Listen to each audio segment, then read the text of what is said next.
아버지가 퇴직하고 나서 집안은 부쩍 조용해졌습니다. 한때는 현관문을 열 때마다 구두 소리가 당당하게 울려 퍼졌고 거실에는 아버지의 웃음소리가 가득했지요. 하지만 이제 아버지는 베란다 창가에 앉아 찻잔을 든 채 조용히 밖을 내다보시는 시간이 많아졌습니다. 그 뒷모습이 꼭 비바람을 견디고 난 뒤에 고요한 나무 같습니다. 아버지 상호 씨의 청춘은 늘 전력 질주였습니다. 새벽 공기를 마시며 만원 지하철에 몸을 실었고 빳빳한 와이셔츠 기세는 늘 긴장감이 감돌았습니다. 가족의 생계를 짊어진 어깨는 한 번도 가벼운 적이 없었습니다. 아버지는 우리 가족의 튼튼한 성벽이었습니다. 그 곁에는 늘 어머니 선옥 씨가 있었습니다. 아버지가 월급 봉투를 가져오면 두 분은 머리를 맞대고 살림을 꾸렸고 힘든 날이면 어머니는 말없이 따뜻한 국을 끓였습니다. 아버지는 그 국 한 숟갈에 다시 일어설 힘을 얻곤 했습니다. 힘들어도 두 손을 꼭 잡으며 버텨내기로 다짐했던 나날들이었습니다. 어린 시절의 나, 서연이에게 아버지는 노란 봉투의 마법사였습니다. 늦은 밤, 아버지가 나를 부르면 아버지의 손에는 늘 노란 종이봉투가 놓여 있었죠.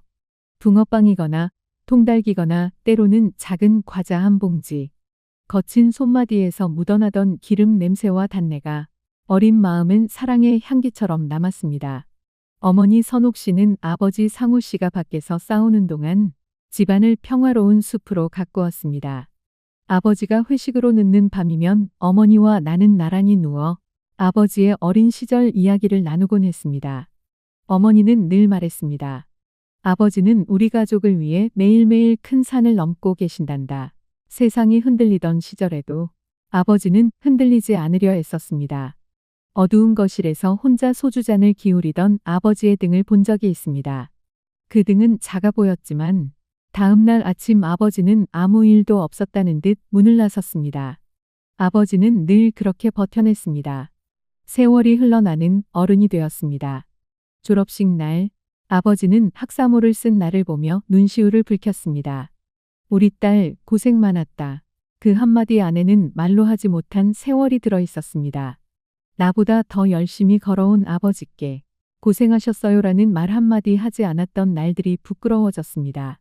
내가 졸업을 하기 위해 지내던 날들 안에는 아버지께서 걸어온 수만 킬로미터의 출퇴근길과 수천 번의 인내심이 녹아 있었습니다. 그리고 마침내 아버지의 마지막 퇴임식 날, 닳아버린 서류 가방을 내려놓으며 아버지는 길게 숨을 내쉬었습니다. 어머니는 꽃다발을 걸어드리며 말씀하셨습니다. 여보, 정말 애썼어요. 이제 좀 쉬어요. 그날 우리는 웃으며 밥을 먹었습니다. 아버지에게도 이제 편안한 날들이 펼쳐질 줄 알았습니다. 그러던 어느 날, 사건이 하나 있었습니다. 새벽에 잠이 깼는데 집안에서 작은 소리가 들렸습니다. 서랍이 열리고 옷걸이가 부딪히는 소리. 거실로 나가보니 아버지가 거울 앞에 서 계셨습니다. 빳빳한 셔츠, 넥타이, 오래된 구두. 퇴직 전과 똑같은 모습이었습니다. 나는 순간 착각했습니다. 아버지가 다시 출근하는 줄 알았습니다. 나는 조심스럽게 물었습니다. 아버지, 어디 가세요? 아버지는 잠시 멈칫하시더니 낮게 말씀하셨습니다. 그냥 바람 좀 쐬고 오려고. 아버지는 조용히 문을 나가셨고 현관문이 닫히는 소리가 이상하게 크게 들렸습니다. 그런데 아버지는 오래 지나지 않아 돌아오셨습니다. 나가실 때보다 더 조용한 얼굴로요. 어머니가 물었습니다. 여보, 어디 다녀왔어요? 아버지는 잠깐 웃으려다 말고 아주 작게 말씀하셨습니다. 아무데도 갈 데가 없더라. 그 말이 집안에 천천히 내려앉았습니다. 갈 데가 없다는 건 길을 잃었다는 말이 아니라 내가 설 자리가 없다는 말처럼 들렸습니다. 그날 저녁, 아버지는 베란다 창가에 앉아 찻잔을 두 손으로 감싸 쥐고 계셨습니다. 나는 뒤에서 그 등을 바라봤습니다. 고요해 보이지만 마음속엔 아직 바람이 남아있는 사람 같았습니다. 며칠 뒤 나는 아버지 방에서 종이 넘기는 소리를 들었습니다. 아버지는 서랍 속 물건들을 정리하고 계셨습니다. 낡은 명함, 사원증, 감사패. 아버지는 명함 한 장을 한참 바라보더니 혼잣말처럼 말씀하셨습니다. 이게 다 뭐냐? 그 한마디에 아버지의 속마음이 담겨 있었습니다. 평생 달려온 길이 끝났는데 이제 어디로 가야 할지 모르는 마음. 나는 그날 아버지 옆에 앉았습니다. 그리고 조용히 물었습니다. 아버지, 저랑 산책하실래요?